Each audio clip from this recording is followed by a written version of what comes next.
Remember the first time you heard that mechanical whir and telltale series of beeps as your computer booted up, lighting a dim room with a soft green or blue glow? The scent of plastic and warm circuitry in the air signaled you were about to enter a new world. 90s computers weren't just machines. They were magical portals bridging curiosity and possibility, all wrapped in chunky beige cases and humming monitors. Typing away on those clunky keys, you could almost feel the future at your fingertips, with dial-up connections hissing and whistling before you'd finally log on, if no one picked up the phone. In those days, floppy disks slid smoothly into drives, games and emails seemed miraculous, and solitaire could eat up afternoons before you even realized. Do you recall waiting patiently as colorful pixelated graphics crawled across your screen, or the thrill of exploring the earliest websites?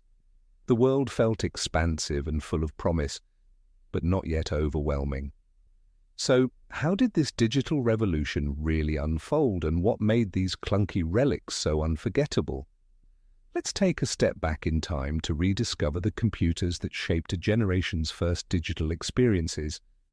As the 1990s began, home computers were no longer just curiosities for hobbyists or exclusive tools for office workers.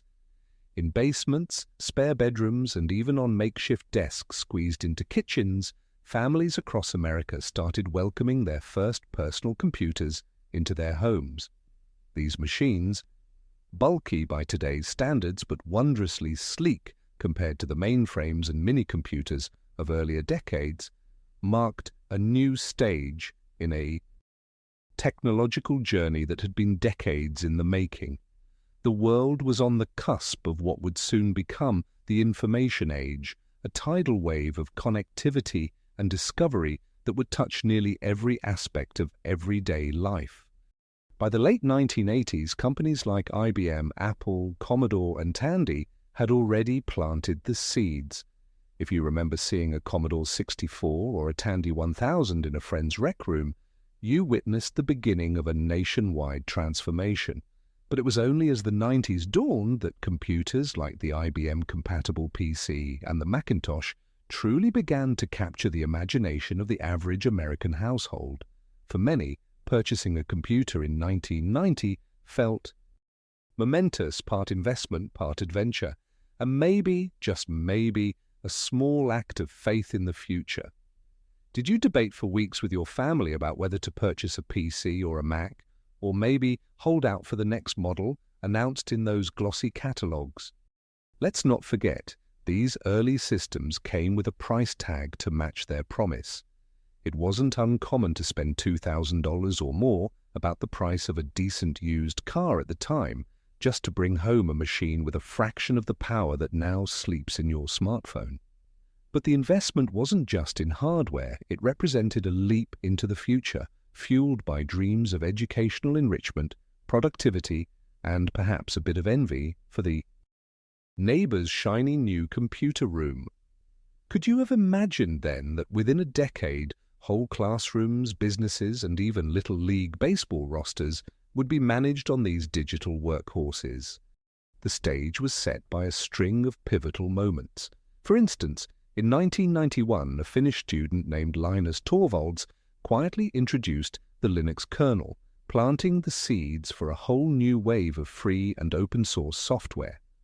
Meanwhile, Microsoft was solidifying its dominance with Windows 3.0, which launched in 1990 and quickly became the face of the modern desktop. Suddenly, anyone with a mouse and a bit of patience could point, click, and drag their way through a digital world, no programming degree required. Did you spend hours figuring out Windows Solitaire or marveling at those 16-bit graphics, thinking it couldn't possibly get better? Still, many users held on to command-line interfaces and DOS prompts, switching between C, Chi, and the new graphical windows with a mix of suspicion and curiosity. Did you ever find yourself sweating over a bad command or file name error, wondering if you'd accidentally erased the family's entire word processing program? These moments weren't just obstacles, they became rites of passage for a generation learning to speak the language of computers. Surprisingly, one unsung catalyst of all this progress was the humble floppy disk. Although its capacity topped out at just 1.44 megabytes, about the size of a single digital photo today, it enabled software sharing and file transfer in a way that opened doors for millions. Do you remember labeling those floppies with masking tape and a permanent marker? Or maybe the nerve-wracking shuffle of making sure nothing was lost in the process? Floppies were so critical that even the earliest save icons in software were modeled after them, a little visual pun that lingers in software menus well into the 21st century. But the evolution didn't happen overnight, nor did it run smoothly. In 1993, the average home computer still ran on a processor with speeds measured in megahertz, not the gigahertz we take for granted today. A 33 MHz Intel 486 might have been the Cadillac of its day, while a trusty 386 was considered more than adequate for games like SimCity or for composing family newsletters with clip art borders. And all of it was often displayed on heavy cathode-ray tube monitors, which dominated a desk and emitted a comforting crackle as they powered on. Did you find yourself mesmerized by the gentle flicker of those screens late into the night, or frustrated when the static made your hair stand on end? Operating systems and software were evolving at a lightning pace as well. Microsoft moved from Windows 3.0 through 3.1, and by 1995, Windows 95 arrived with much fanfare, complete with its now iconic startup sound, composed by Brian Eno no less.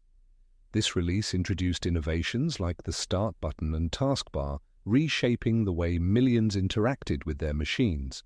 Did you line up at an electronics store to pick up a copy, or tear off the shrink wrap on Christmas morning to install that shiny new OS? Windows 95 sold more than 1 million copies in just 4 days, a staggering feat, especially in a world still powered by dial-up and snail mail. Of course, Apple had its own starring role. The Macintosh line, with its smooth graphical interface and inviting fonts, earned passionate loyalty from artists, educators, and anyone who bristled at the harsh angles and cryptic commands of the PC world. The colorful iMac G3, which arrived in the latter part of the decade, became a design icon almost overnight. Long before smartphones and tablets turned touch into the norm, these early Macs made computing feel friendly, even whimsical. Did you have a favorite color for the translucent iMacs, or did the beige machines just feel more serious? It's easy to forget how experimental this era truly was. In 1994, a company called Netscape released its first web browser, paving the way for millions to embark on that first tentative surf across the newborn World Wide Web. And while these browsers would soon transform everything, many users still clung to local software, encyclopedias on CD-ROM, for example, or rollicking educational programs featuring talking frogs and digital paint cans. Did Encarta, KidPix, or the Oregon Trail make regular appearances on your family's hard drive? Let's add another surprising twist. Many 90s systems still lacked vital features we take for granted, like sound cards, CD-ROM drives, or even color monitors. Each represented a separate upgrade, another trip to the electronics store, or perhaps a point of contention during a family computer meeting. And yet, every enhancement was met with genuine awe. The first time you heard the tinny notes of MIDI music pouring from your speakers, or loaded a CD-ROM and watched full-motion video play smoothly, it felt like magic, so much more than just a new feature. So, as we recall the historical context and early evolution of 90s computers, we remember not just the specifications, but those small, everyday moments of wonder and frustration. From the excitement of unboxing a new machine to the collective head-scratching over how to install a printer driver, these experiences bonded families, spurred curiosity, and quietly set the stage for the digital world we live in today. But while the computers themselves were fascinating, their next chapter would be written not just in microchips and code, but within the fabric of daily life, shaping the way we worked, learned, and connected as a society. Curious what advancements and features defined the computers we came to know and love? That's a story for the next part.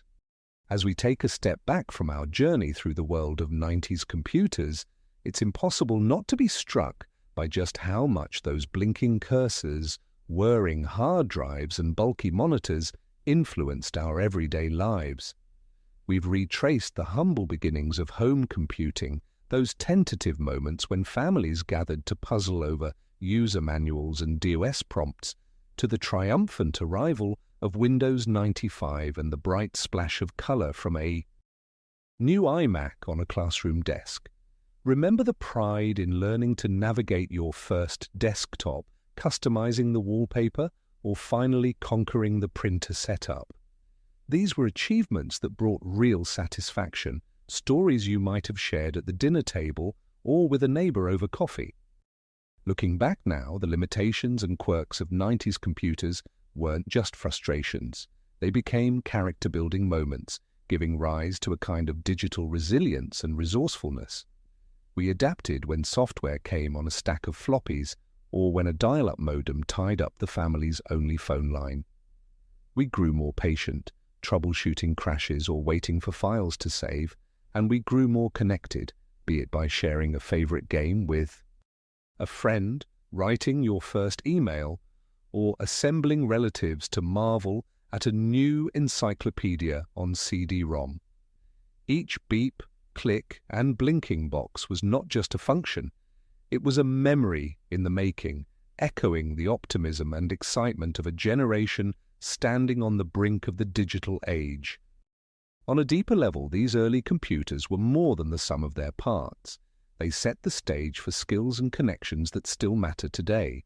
For many of us, flipping pages in a software manual or joining an early online forum marked our first taste of lifelong learning in the digital world. The thrill of discovery was real, finding a clever shortcut, designing a banner in print shop, or playing a multiplayer game over a slow network. Connection brought a sense of accomplishment that's hard to replicate in today's instant world. Do you remember the sound of a dot matrix printer chattering away late at night, or the excitement of seeing that pixelated "you've got mail" message? Thinking about it now, it's clear these machines did more than compute.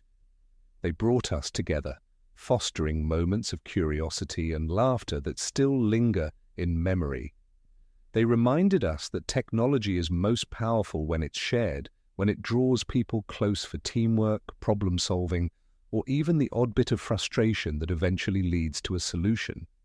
In our modern era of sleek smartphones and voice assistants, there's something charming about the days when every accomplishment felt hard-won, when overcoming a single error message or getting a picture to print just right felt like a little victory. How did your first encounters with 90s computers change the way you saw the world or the way your family spent time together? What stories, mishaps, or discoveries from those digital days still make you smile? I'd love to hear about your memories. Share your favorite 90s computer story in the comments below, or tell us what game, program, or gadget you still remember fondly today. And if this trip down memory lane brought back a few smiles, be sure to like this video and subscribe so you don't miss even more nostalgic journeys. Share this with someone who'd appreciate a little digital déjà vu too. Thanks for joining me on this adventure through blinking screens and endless possibilities. Just like firing up that old PC and hearing the startup chime, sometimes a simple memory is enough to transport us right back to the beginning, when the future was glowing in front of us, pixel by pixel.